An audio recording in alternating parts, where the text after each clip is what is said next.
Bharatiya Janata party ने दिल्ली चुनाव के समय दिल्ली वालों से कई वादे किए। उन्होंने ये पर्चा मोदी जी की गारंटी के नाम से बांटा। इसमें पहला वादा है कि दिल्ली की हर महिला को 2500 रुपए प्रति माह की आर्थिक सहायता दी जाएगी।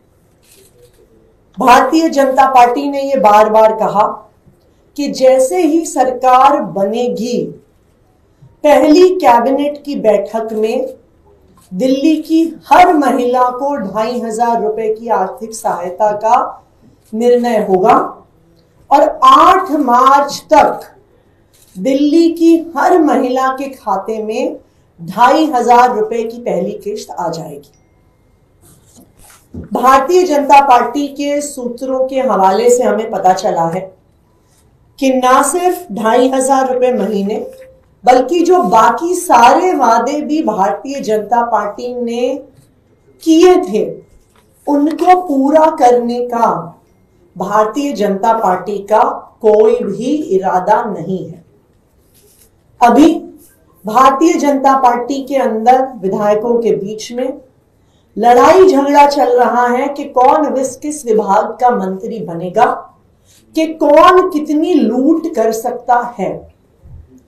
और उन्होंने ये प्लान बनाया है कि अपने वादे ना पूरे करने का ठीकरा वो आम आदमी पार्टी पर फोड़ेंगे और कहेंगे कि जी हम वादे इसलिए नहीं पूरे कर पाए क्योंकि दिल्ली सरकार के पास पैसा नहीं है, क्योंकि आम आदमी पार्टी ने दिल्ली सरकार को एक वित्तीय संकट में डाल दिया और ये बहाना करके अपनी लूट को छुपाने की कोशिश करेंगे, अपने वादे ना पूरे करने, अपने वादे तोड़ने को के बहाने बनाएंगे। तो आउटगोइंग मुख्यमंत्री होने के नाते मैं आज दिल्ली वालों के सामने पिछले 10 साल में दिल्ली में जो इकोनॉमिक ग्रोथ हुआ है, आम आदमी पार्टी ने जो इकोनॉमिक ग्रोथ किया है, मैं आज दिल्ली वालों के सामने रखना चाहती हूं कि भारतीय जनता पार्टी आने वाले समय में कोई भी बहाने ना बना पाए और दिल्ली वालों को किए गए वादों को पूरा करे। आम आदमी पार्टी की सरकार 2015 में बनी थी। 2014-15 में दिल्ली में राष्ट्रपति शासन था। उस दौरान अरुण जेटली जी जो केंद्र में वित्त मंत्री थे, उन्होंने बजट पेश किया था दिल्ली का। तब दिल्ली का कुल बजट 2014-15 में 31,000 करोड़ 31,000 करोड़ का था। दिल्ली के बजट में समझने वाली बात यह है कि दिल्ली को केंद्र सरकार से कोई पैसा नहीं मिलता। तो दिल्ली का जो बजट होता है वो दिल्ली के खुद के रेवेन्यू से आता है।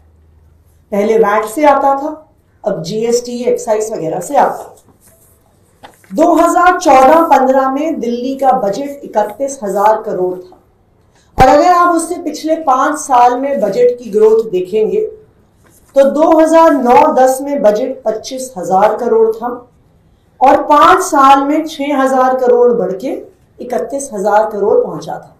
यानी 5 साल में 6,000 करोड़ की ग्रोथ दिल्ली के बजट में हुई आम आदमी पार्टी की सरकार आने से पहले। आम आदमी पार्टी की सरकार आने के बाद क्या हुआ? 2014-15 में 31,000 करोड़ से लेकर 2024-25 में 77,000 करोड़ का बजट दिल्ली विधानसभा में पेश हुआ। 77,000 करोड़, यानी 10 साल में 46,000 करोड़ 46,000 करोड़ की बजट में बढ़ोतरी आम आदमी पार्टी ने, अरविंद केजरीवाल जी ने दिल्ली में करी। 10 साल में दिल्ली का बजट, दिल्ली की इकोनॉमिक ग्रोथ 2.5 गुना से ज्यादा हो गई। 31,000 करोड़ से शुरू होकर 77,000 करोड़ पर आम आदमी पार्टी ने दिल्ली के बजट को पहुंचाया। ना सिर्फ इतना, जो कर्जा हमें कांग्रेस की सरकार से लेगेसी में मिला था, 2014 में किसी भी सरकार के कर्जे को डेट टू जीडीपी रेशियो से आंका जाता है कि सरकार के टोटल जीडीपी का कितना हिस्सा कर्जा है। 2014 में ये 6.6% था, 2023 तक ये 3.9% आ गया, और 2024 में जब हम ये सरकार छोड़ के जा रहे हैं तो मात्र 3% पर दिल्ली का डेट टू जीडीपी रेशियो है। यानी आम आदमी पार्टी की सरकार ने, अरविंद केजरीवाल जी की सरकार ने जो कर्जा हमें पुरानी सरकारों से लेगेसी में मिला, उस कर्जे को भी हमने चुकाया। जबकि मैं आपको बताऊं, भारतीय जनता पार्टी शासित उत्तर प्रदेश, जहां पे कई सालों से भारतीय जनता पार्टी की सरकार है, डेट टू जीडीपी रेशियो 32.5% है। मध्य प्रदेश में 33% है। आज आम आदमी पार्टी की सरकार मात्र 3% कर्जा भारतीय जनता पार्टी की सरकार के पास छोड़ के जा रही है। सीएजी की 2022 की रिपोर्ट्स ने यह साफ साफ कहा था कि दिल्ली देश का एकमात्र रेवेन्यू सरप्लस स्टेट है। और कब से है? 2015 से है, जब से दिल्ली में आम आदमी पार्टी की सरकार बनी। तो मैं भारतीय जनता पार्टी को यह कहना चाहती हूं कि एक इकोनॉमिक ग्रोथ, इकोनॉमिक बूम करके आम आदमी पार्टी, अरविंद केजरीवाल जी की सरकार आज भारतीय जनता पार्टी को सौंप रही है। भारतीय जनता पार्टी ने ये वादे किए हैं दिल्ली के लोगों को, और मैं ये उम्मीद करती हूं कि वो फाइनेंशियल एक्सक्यूजेस ना बना के, झूठ ना बोलकर अपने इन वादों को पूरा करेंगे। खासकर दिल्ली की हर महिला को 2,500 रुपए प्रति माह देने का जो उन्होंने वादा किया है, जो पहली कैबिनेट में पास होना है और 8 मार्च तक बैंक के खाते में आना है। हम ये उम्मीद करते हैं कि भारतीय जनता पार्टी अपने वादों को पूरा करेगी। Thank you. मैम, इसके अलावा कल से एक सवाल उठ रहा है कि एक्स हैंडल जो था सीएमओ, उसको बदल के अरविंद केजरीवाल एट वर्क कर दिया गया और सरकार का जो भी फॉलोअर्स था उसका निजी इस्तेमाल किया जा रहा। ये अधिकार अरविंद केजरीवाल को नहीं था। वीडियोज भी डिलीट करने के आरोप लगाए जा रहे हैं और अब वो अकाउंट भी सस्पेंड कर दिया गया है। देखिए, ट्विटर जो अब एक्स के नाम से जाना जाता है, उसकी बहुत क्लियर कट पॉलिसीज हैं अकाउंट ओनरशिप को लेके, बहुत क्लियर कट लीगल गाइडलाइंस हैं। तो जो लीगल गाइडलाइंस हैं उनके अनुसार ट्विटर के हैंडल को जो भी एक्शन लेना है वो लिया जाएगा।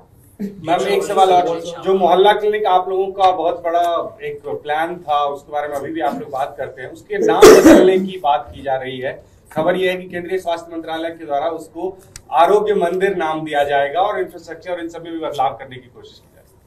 देखिए, हम तो बीजेपी वालों से कहेंगे नाम बदलने के बजाय कुछ काम करें।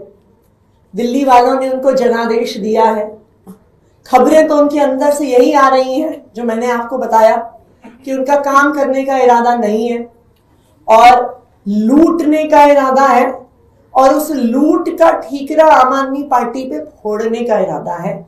और आज इसीलिए दिल्ली सरकार की वित्तीय स्थिति जो हम हैंडओवर करके भारतीय जनता पार्टी को जा रहे हैं, कि जिस तरह से 10 साल में 2.5 गुना दिल्ली का बजट आम आदमी पार्टी ने बढ़ाया है, इससे ये बिल्कुल साफ है कि दिल्ली एक रेवेन्यू सरप्लस स्टेट है। और हम ये उम्मीद करते हैं कि भारतीय जनता पार्टी अपने वादे पूरे करेगी। पहली कैबिनेट की बैठक में दिल्ली की हर महिला को 2,500 रुपए महीने देने का वादा पूरा करेगी और 8 मार्च तक हम ये पैसे हमारे अकाउंट में आ जाएंगे, इसका इंतजार करेंगे।